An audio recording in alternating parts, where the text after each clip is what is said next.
Você sabia que para fazer a pose do sapinho existem várias técnicas essenciais que a gente precisa entender na hora de executar essa pose? Hoje eu tô aqui para te ensinar 3 dicas essenciais para você executar essa pose com perfeição. Roda a vinheta. Nossa, eu lembrei daquela música. Habibi, Habibi.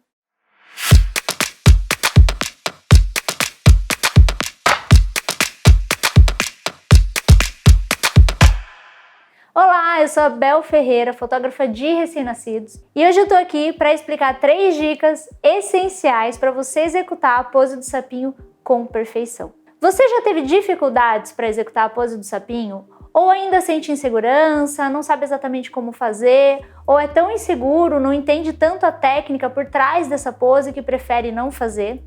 Eu sempre tenho, além das 3 dicas que eu vou te dar aqui na parte prática, sempre tem algumas coisas que eu oriento as pessoas. A primeira delas, que não faz parte da dica prática, mas que é importante você saber, é que a pose do sapinho deve ser feita com a fusão de 2 imagens. Como isso funciona? Você deve executar essa pose segurando uma vez no bracinho do bebê e a outra vez na cabecinha do bebê. Isso por questões de segurança. Como a gente sempre fala em todos os vídeos que a gente precisa executar um tipo de fusão, a segurança do bebê, ela tá sempre em primeiro plano e não há nada que você discuta em relação à segurança do bebê. Ela tem que estar sempre em primeiro plano mesmo. E agora eu vou explicar para vocês aqui na prática 3 dicas essenciais para você executar essa pose com perfeição. Vamos comigo? A primeira dica que eu vou dar aqui é em relação às mãozinhas do bebê. Para que a gente consiga fazer a pose com perfeição, a gente precisa sempre imaginar que as mãozinhas do bebê, elas têm que ficar juntas, os punhos têm que ficar juntos e embaixo do queixinho do bebê. Como que isso funciona na prática? Teoricamente isso é bem óbvio, mas na hora de executar essa pose, isso tende a dar um problema. Então, quando a gente vai posicionar aqui o bebê na pose do sapinho, o que normalmente a gente faz? Coloca aqui a mãozinha embaixo do queixo do bebê, depois coloca a outra mãozinha embaixo do queixo do bebê. Mas às vezes, o que acontece é o seguinte, você tá com a mão aqui, ó, segurando para fazer a fusão e não percebe que não ficou bem encaixado ali, que o bebê muitas vezes ficou com a mãozinha um pouquinho mais aberta. Só que no momento em que você tá aqui, tá ok. E aí quando você vai segurar aqui em cima para fazer a foto, essa mão escorrega e fica assim, ó. E quando você faz a foto, ela fica esquisitona, porque a mão não ficou onde deveria estar. Fica como essa imagem que eu vou mostrar agora. Então, a dica aqui sempre é a seguinte: quando você for trazer os punhos aqui juntos, sempre erga um pouquinho o queixo para juntar o punho, porque no momento em que, se a mão está um pouquinho mais aberta e você pega aqui no punho e traz para dentro, muitas vezes quando você faz isso, vem a papada do bebê junto. Você puxa um pouquinho da pele aqui. E não que isso machuque o bebê, mas essa pele impede que o punho encoste no punho, porque tem uma pele ali no meio, tem uma gordurinha ali no meio. E aí na hora que você vai soltar embaixo, que você está segurando aqui em cima, essa gordurinha vai fazer com que as mãozinhas se afastem. E outras vezes pode ser que você só posicionou a mãozinha aqui na bochecha, segurou aqui, não percebeu, e quando segura embaixo, os punhos estão afastados. Então sempre lembre, na hora de fotografar, eleva um pouquinho o queixinho, traz os punhos e segura. Aqui ainda nessa dica, você também tem que pensar em não deixar a mão muito para frente, porque daí o bebê vai ficar com a mão muito na frente do rosto.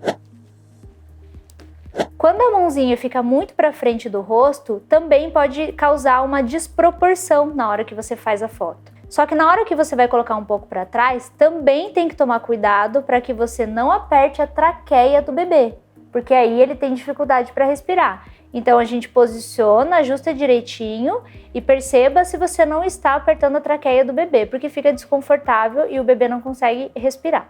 A segunda dica é a seguinte: se você utiliza gamela ou posicionador, não importa, no meu caso eu utilizo gamela. Tem uma gamela aqui no meu puff. Para quem utiliza gamela, tem que sempre pensar onde você vai posicionar o cotovelo do bebê.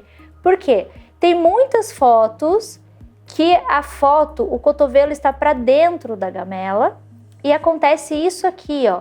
Quando você vai fazer a foto, o bebê até tá bem posicionado, mas você percebe, você não consegue ver a voltinha do cotovelo do bebê, porque ela tá lá dentro da gamela, e aí você faz a foto, parece que o bebê não tem cotovelo.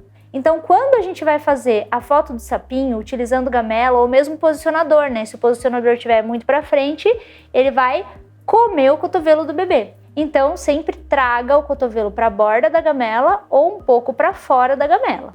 E aí você vai ter o cotovelinho todo aparecendo aqui na imagem, como esse exemplo da imagem que eu vou colocar aqui agora no vídeo. E a terceira dica, não menos importante, são os pezinhos. Quando eu vou fazer a pose do sapinho, para ficar mais harmônico e mais agradável, eu sempre deixo o pezinho aqui aparecendo e somente a ponta do pé, os dedinhos aparecendo. Exatamente como tá aqui, ó, como tá nessa imagem da tela. Quando você deixa todo o pezinho para fora ou muito pé para fora, ele chama a atenção dos meus olhos. Então eu sempre vou olhar para aquele pé e vou ter a sensação de que está machucando o bebê, mesmo que não esteja. Porque o bebê ele pode ter essa flexibilidade, mas quando eu vejo o pezão todo para fora, toda a sola do pé assim para fora, me dá uma sensação de desconforto. E a gente tem que lembrar nessa hora que a foto, a gente sente o que vê na foto. Então, eu sempre peço para prestar atenção nisso. Se você deixar muito para dentro, você vai esconder o pé. E aí não vai aparecer muita coisa. E às vezes, tem bebês que eles tendem a fechar os dedinhos em volta do cotovelo. Faz mais ou menos isso aqui, ó. Fica com o dedinho fechado. Eu particularmente não gosto tanto, mas tem casos em que o bebê faz isso e você não consegue mudar. Pode ser que seja só o reflexo de preensão plantar, por exemplo, que está fazendo com que ele contraia os dedinhos. Então eu gosto quando o pezinho está relaxado, a pontinha do pezinho está aparecendo e os dedinhos estão um pouquinho abertos. E aí você tem aqui uma pose perfeita. E aí, gostou dessas 3 dicas para executar a pose do sapinho com perfeição? Aqui a gente falou rapidamente e além disso tem uma coisa que você não pode esquecer, eu vou frisar de novo. Essa pose é feita com fusão de 2 imagens por conta da segurança do bebê. E você pode procurar aqui nos nossos vídeos que nós já ensinamos como fazer a fusão das imagens no Photoshop. Eu espero que você tenha gostado desse vídeo e se você assistiu até aqui, aproveita para deixar seu comentário, o que você achou desse vídeo, se você tem alguma dúvida, se tem algum assunto que você gostaria que a gente falasse num próximo vídeo. A sua dúvida, a sua contribuição aqui para nós é muito importante. E para você que chegou até aqui, não esquece, aperta o botãozinho vermelho aqui embaixo, se inscreve no nosso canal e não esquece de ativar o sininho para que você seja notificado cada vez que a gente postar um conteúdo novo aqui para você, ok? Eu te vejo no próximo vídeo. Até lá!